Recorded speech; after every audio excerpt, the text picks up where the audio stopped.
There are people who, somewhere after 40, notice something shifting. Not suddenly, quietly. The things that used to light them up, the plans, the excitement, the spark, begin to fade. In the familiar silence of their own homes, they sit with this flatness, this emotional numbness, wondering if something inside them has broken. To others, they might look withdrawn, maybe even depressed, but they are not broken. They are feeling something real. They're protecting something precious. They are not running from life. They are running toward clarity. And they ask themselves, with genuine confusion, what's happened to me? Why doesn't anything excite me anymore? Have I just become jaded? Has life worn me down so much that I've lost my capacity for joy?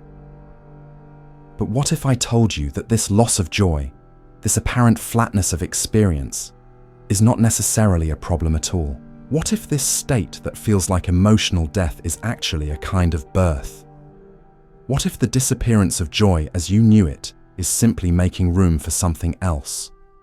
Something you haven't yet recognized because you're still looking for the old feelings, the old excitements, the old ways of being moved.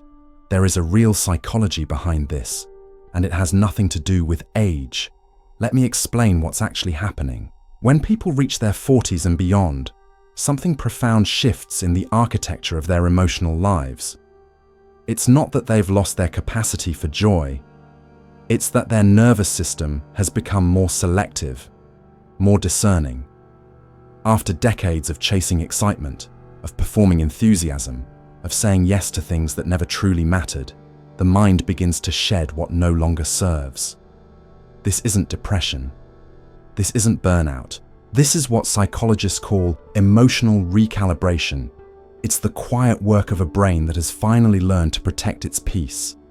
Research suggests that people with highly active internal worlds often experience this shift more intensely.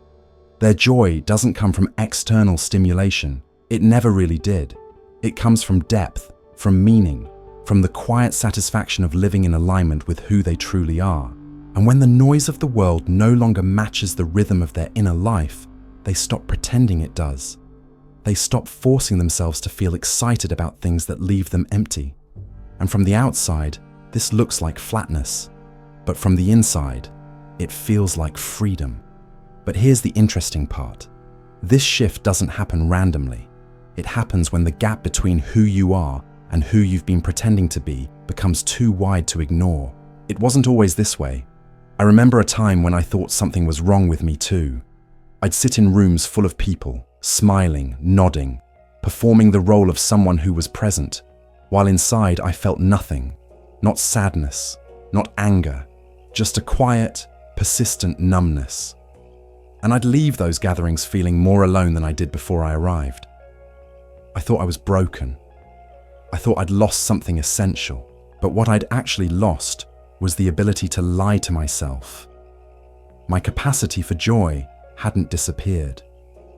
It had just stopped responding to things that weren't real. And when I finally gave myself permission to stop chasing the kind of joy the world told me I should want, something unexpected happened. I found a different kind of aliveness, not in the noise, not in the crowds, but in the silence, in the stillness, in the deep, unshakable peace that comes from living a life that doesn't exhaust you. That trait I thought was a flaw, that preference for solitude, that need for quiet, it wasn't a problem. It was a compass. It was showing me where my real life was waiting. And here's what I've come to understand. Losing joy, as the world defines it, is also a way of finding yourself. Let's go deeper into the psychology, because there's something specific happening here that most people don't talk about. People who experience this emotional recalibration after 40 often share a particular trait. They have what researchers call high internal complexity. Their inner worlds are rich, layered, deeply textured. They don't need constant external stimulation because their minds are already full of thoughts, reflections, memories, ideas, questions. They process life deeply. They feel things intensely, even when it doesn't show on their faces. And because of this, shallow experiences don't just bore them, they actively drain them. Research suggests that people with high internal complexity often prefer solitude, not because they're avoiding connection, but because most social interactions feel like a performance, a script they're expected to follow. And after 40 years of following that script, something inside them finally says, "Enough. I don't want to perform anymore. I want to live." And this is where the judgment comes in. Because society doesn't understand this. Society says, "You're missing out. You should get out more. You should socialize. You should be excited about things." But what society doesn't understand is that for people like this, peace is not the absence of joy. Peace is the presence of something deeper, something that doesn't need to announce itself, something that doesn't need to be validated by anyone else.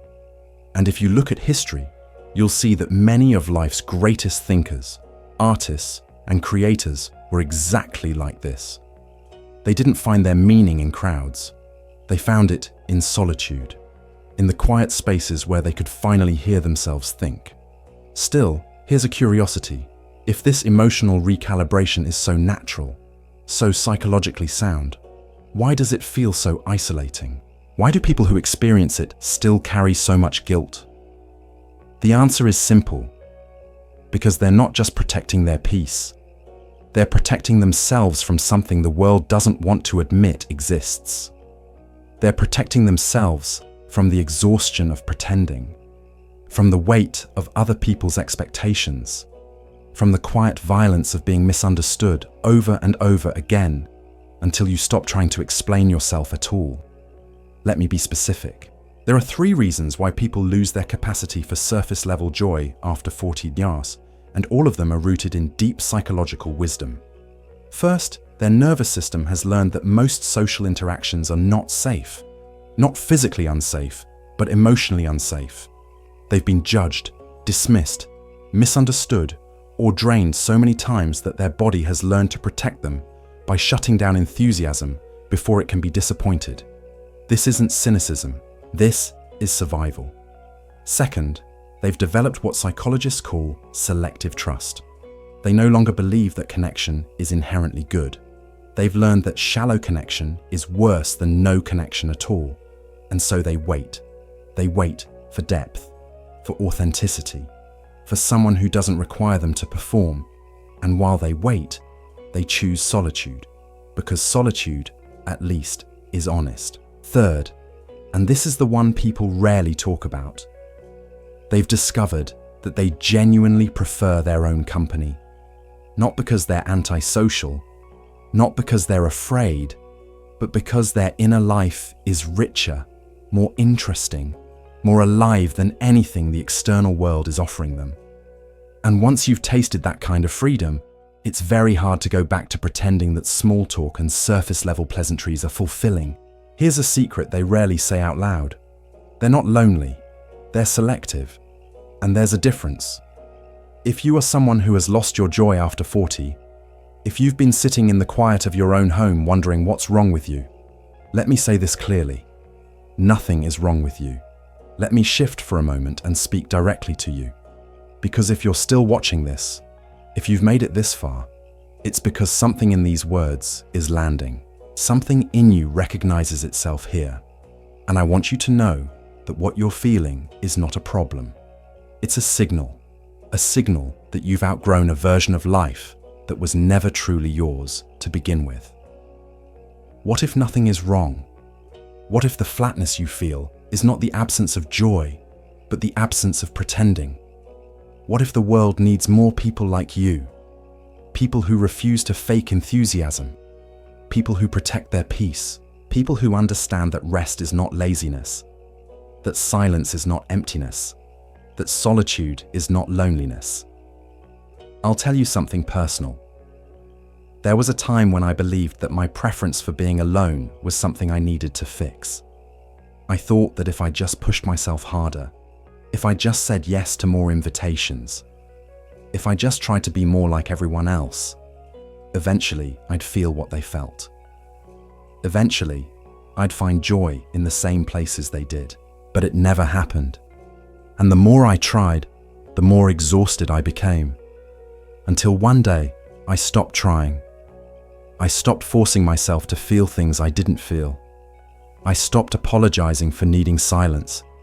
I stopped pretending that my life was missing something, just because it looked different from everyone else's. And here's what I learned. Loneliness is not a location. It's a state of mind. You can be surrounded by people and feel completely alone. And you can be completely alone and feel deeply at peace. The difference is not in how many people are around you. The difference is in whether or not you're living in alignment with who you truly are. And now it's time to talk directly to you, because maybe you are one of these people. Maybe you've been carrying this quiet guilt for years, wondering why you don't feel the way you're supposed to feel, why parties drain you, why small talk exhausts you, why you'd rather stay home than go out, why nothing excites you the way it used to. And maybe you've been told over and over again that something is wrong with you, that you're too isolated, too withdrawn, too quiet, too different. But what if the truth is the opposite? What if the reason you feel this way is because you finally stopped lying to yourself? It doesn't mean they never get lonely. Of course they do. Solitude and loneliness are not the same thing. Solitude is chosen. Loneliness is not. Solitude is the intentional act of being with yourself. Loneliness is the ache of feeling disconnected even when you're not alone. And people who love solitude understand this distinction deeply. They know that being alone is not the same as being lonely. They know that rest is not the same as laziness. They know that silence is not the same as emptiness. And here's the reframe that changes everything. Solitude gives you something that constant connection never can. It gives you clarity. It gives you depth. It gives you the ability to hear your own thoughts, to know your own mind, to trust your own instincts. And in a world that is constantly trying to tell you who to be, that is not a weakness. That is strength. There is something important still waiting to be said. Because this isn't just about preference. This isn't just about personality. There are real psychological reasons why some people need solitude more than others. And understanding those reasons is the key to stopping the guilt. Let's go deeper into the psychology. There are 4 core aspects that explain why some people lose their capacity for surface-level joy after 40 and why that loss is actually a form of growth. First, energy management. People with high internal complexity process the world differently. Every conversation, every social interaction, every external stimulus requires them to filter, interpret, and integrate information at a much deeper level than most people realize. And that processing takes energy, real, measurable, neurological energy.